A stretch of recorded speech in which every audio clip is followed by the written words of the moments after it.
Creían que me arrasarían en público, pero ignoraban que una mujer herida no se derrumba, se transforma en la sombra que los persigue sin piedad.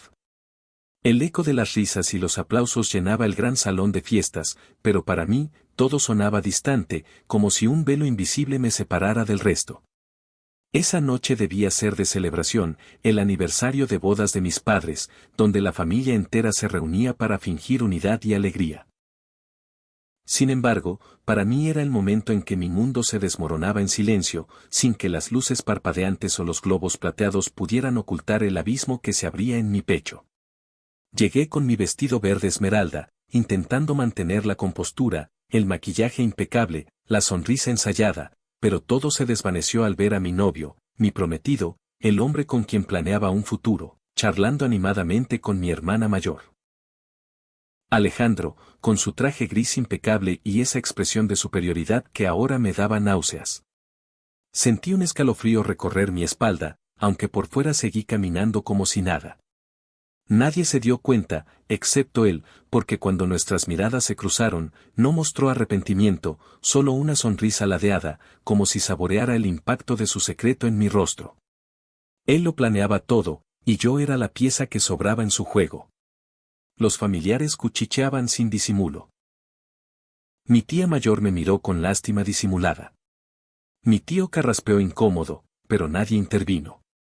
Nadie quería empañar la fiesta. Nadie deseaba admitir que la deslealtad bailaba entre nosotros, vestida de elegancia. Respiré profundo, forcé mis pasos hacia una esquina apartada, lejos de la mesa principal. El lugar estaba adornado con velas aromáticas, arreglos florales de rosas rojas y banderines luminosos, pero nada suavizaba la electricidad que crepitaba en el aire. Los camarógrafos contratados capturaban sonrisas perfectas, listos para eternizar la ilusión, sin sospechar el torbellino que bullía bajo la superficie. Cuando la banda cambió el ritmo y mis padres subieron al escenario para el discurso, mi hermana apareció a su lado. Isabel, deslumbrante, con su vestido plateado que reflejaba las luces como un espejo roto. Los invitados ovacionaron, los primos silbaron. Mi padre la abrazó con orgullo. Yo la observé, pero ya no con el cariño de siempre. En su lugar, vi las grietas de cada llamada ignorada de Alejandro, cada mensaje evasivo, cada fin de semana de trabajo que ahora encajaban como piezas de un rompecabezas siniestro. Y vi su gesto al mirarlo, demasiado cálido, demasiado posesivo, demasiado revelador. Isabel se acercó al micrófono, alzando una copa. Caminó con esa gracia que siempre envidié, pero ahora me repugnaba. Cuando llegó junto a mis padres, Alejandro se unió, tomándola del brazo con una familiaridad que me cortó el aliento. Sus manos se rozaron con facilidad, como si ese toque fuera rutina. Sentí el oxígeno escasear en mis pulmones. Tragué saliva, clavé la vista en el suelo, traté de no desmoronarme, pero la velada apenas iniciaba. Esta noche celebramos el amor duradero, proclamó el animador. Tuve que apretar los dientes. ¡Qué crueldad tan sutil!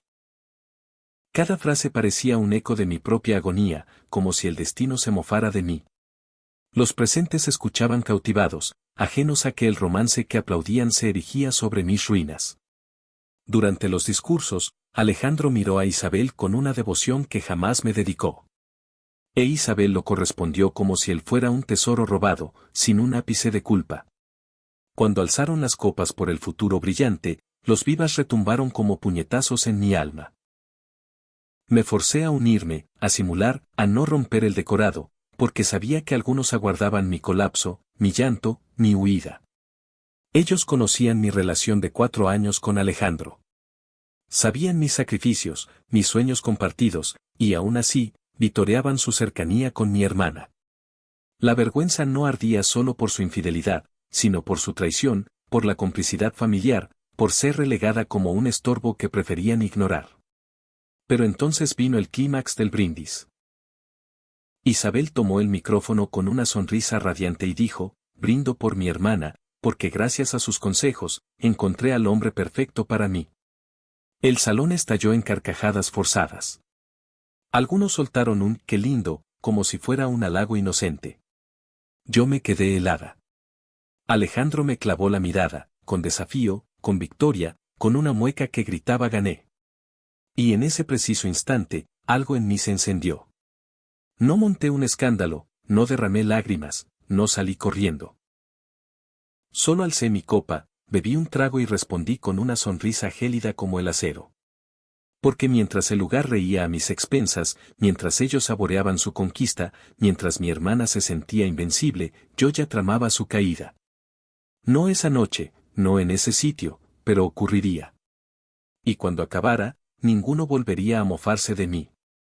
Ese comentario, esa humillación colectiva, fue el detonante que avivó mi fuego interior. Un fuego que pronto devoraría todo a su paso. Ellos me creían destrozada, pero ignoraban que en las sombras, ya urdía el plan para verlos desmoronarse. Los días posteriores a la fiesta transcurrieron en una niebla peculiar, como si el universo hubiera virado a tonos grises. No había llanto incontrolable, no ira explosiva, solo una serenidad cortante, letal, que me invadía cada vez que evocaba el brindis de Isabel y la expresión triunfante de Alejandro. Mi familia prosiguió como si nada, comentando los detalles de la decoración, lo radiante que lució Isabel, lo emotivo del evento. Mi madre evadía mis ojos. La culpa se le escapaba en sus suspiros, en sus abrazos forzados, en sus intentos de desviar conversaciones. Al mencionar a la pareja del momento, yo fingía indiferencia, sonreía, ayudaba incluso a organizar las fotos de la velada que llegaban al chat familiar. Nadie imaginaba que mientras clasificaba imágenes, yo calculaba cómo devolver cada golpe recibido. La deslealtad lastima, claro, pero también forja. Y yo me había forjado en acero. Alejandro no era un enigma para mí. Conocía sus anhelos, sus debilidades, sus secretos. Sabía que ambicionaba el poder, el lujo, el estatus, habiendo salido de la nada para escalar en el mundo corporativo. Pero esa codicia ocultaba un flanco vulnerable, uno que nadie más detectaba, uno que él pensó enterrado conmigo. ¿Cómo prever que la mujer a quien descartó sería quien sostendría la daga de su perdición? El primer eslabón de mi revancha surgió al revisar mis pertenencias, buscando eliminar su rastro de mi departamento. No por nostalgia, no por lamento, sino por purga. Y en esa purga, hallé una carpeta digital que él dejó en mi laptop, olvidada en una transferencia antigua. Quise borrarla antes, pero un instinto me hizo conservarla. Ahora, le agradecía. Me instalé en mi sofá, abrí los archivos y aguardé. Lo que emergió superó mis expectativas, reportes financieros manipulados, correos con socios dudosos, evidencias de desvíos de fondos en su firma. Todo salpicado de notas que él jamás pretendió exponer, pero yo las destapé. Al finalizar, comprendí dos verdades. Alejandro había malversado recursos de su compañía para inflar sus cuentas personales. Y era tan arrogante que no borró las pistas. Empezar en una multinacional no es un desliz, es cavar tu fosa. Él me veía como la novia ingenua, la protectora, la que cubría sus fallos. Pero esa versión mía pereció en la fiesta.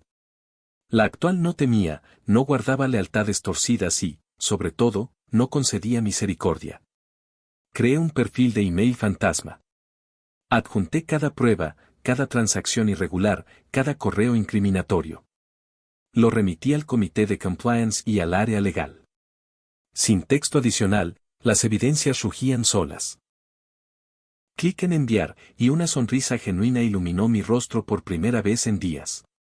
4 días más tarde, el dominó empezó a caer. Estaba en el desayuno familiar cuando el celular de mi padre vibró. Contestó con su tono habitual, pero al oír la voz opuesta, su cara se descompuso. Se enderezó, con los ojos dilatados, y balbuceó, ¿despedido? ¿Por qué demonios? Mi madre dejó caer el tenedor. Yo seguí untando mantequilla en mi pan, serena. Investigación interna, fraude posible. ¿Pero cómo carajo? Sí, voy de inmediato. Colgó y nos miró. Es Alejandro. Lo echaron del trabajo. Dicen que hay irregularidades graves. Irregularidades graves. Qué eufemismo tan delicado para un huracán. Mi madre suspiró hondo. Ese chico siempre me pareció ambicioso de más. Mi padre la miró ceñudo. No es hora de juicios. Isabel está destrozada. Destrozada. Un mero aperitivo de lo venidero. No comenté nada, no hacía falta. Pasé la jornada viendo el chat familiar explotar. Isabel sollozando en audios, mi madre consolándola, mi padre urgiendo paciencia. Alejandro, claro, guardó silencio absoluto. Siempre fue vanidoso, creyendo que saldría ileso solo. Ignoraba que esta vez estaba enredado en su propia telaraña. Por la noche, Isabel me marcó. No lloraba, rugía de furia. ¿Oíste lo que le hacen a Alejandro? Es absurdo. Lo acusan de algo imposible. La dejé desahogarse, ahogándose en su monólogo. Es un ataque. Alguien nos quiere joder. Nos. ¡Qué ironía! Cuando me pisotearon en la fiesta, era yo sola. Pero lo sublime fue cuando agregó, hermana, ¿crees que sea venganza de alguien? Por primera vez desde el aniversario, sonreí de verdad, pero respondí con dulzura, Isabel, ni idea, pero ojalá atrapen al culpable. Y la abandoné con esa incertidumbre acechando como un espectro. Los días subsiguientes fueron un infierno para ellos.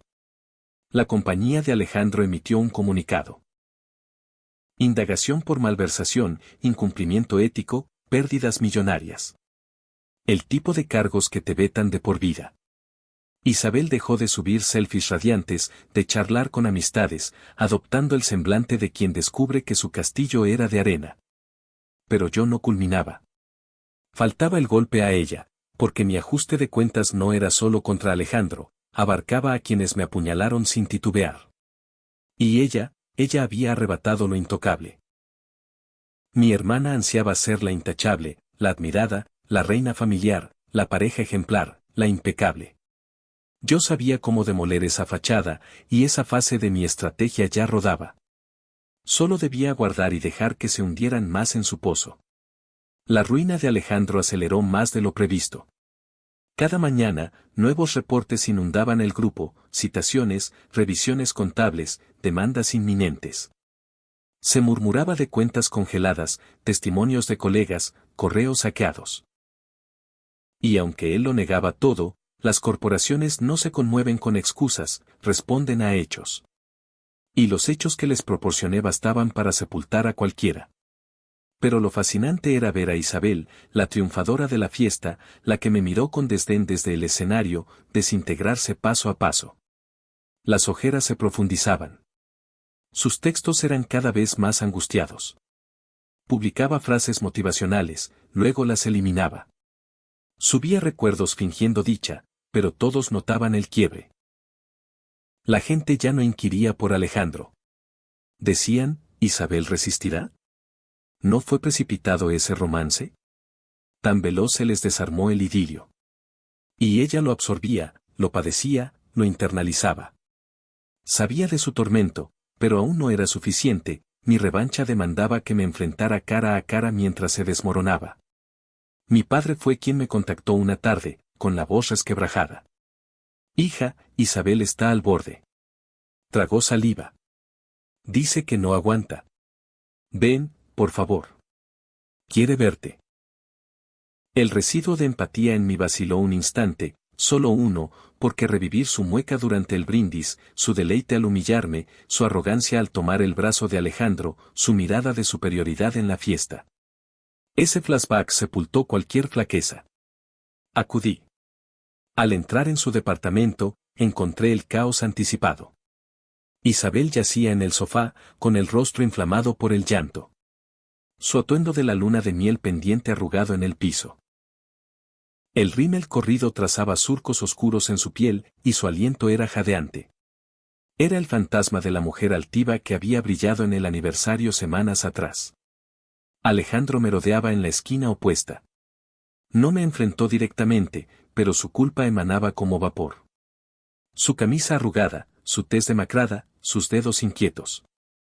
La soberbia que lo definía se había evaporado. Gracias por venir, murmuró Isabel sin alzar la vista. No repliqué. Avancé despacio, resoluta, sin clemencia. Ella lo tomó como invitación y prosiguió, no sé qué hacer. Su voz se rompió. No sé cómo salvarlo. Todo se derrumba. Todo. Inspiró temblorosa. Tal vez tú puedas interceder. Con la empresa. Siempre fuiste la lista, la que arregla todo.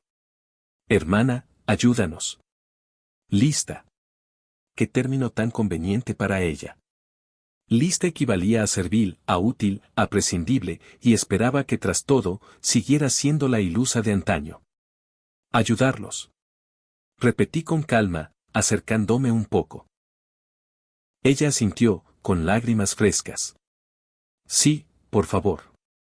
Y entonces, sin alterar mi faz, sin gritar, articulé la palabra que la destrozó, no. Isabel parpadeó desconcertada. Alejandro levantó la cabeza, atónito. ¿Qué quieres decir con no?, inquirió ella con un susurro. Avanzó hacia mí, su pánico palpable. Pero somos sangre.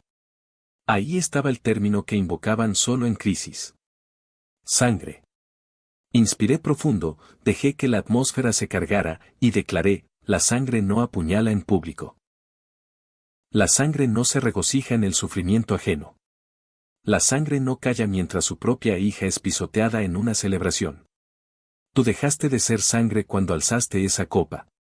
Isabel abrió la boca, muda. Alejandro intentó intervenir, pero lo silencié con un gesto. Tú menos.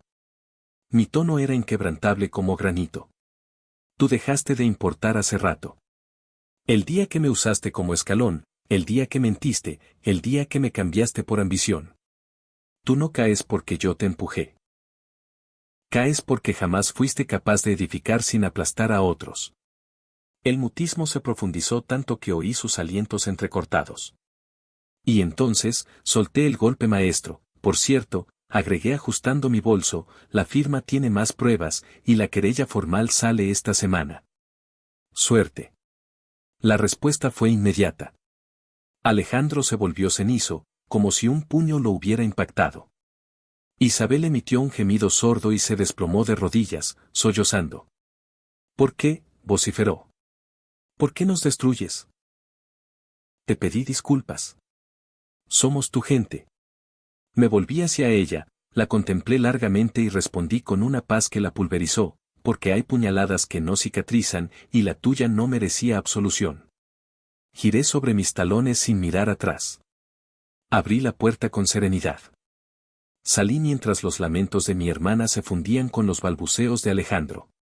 El sol vespertino me bañó el rostro. Inspiré. Por primera vez desde el aniversario, inspiré sin opresión, sin ataduras, sin vergüenza.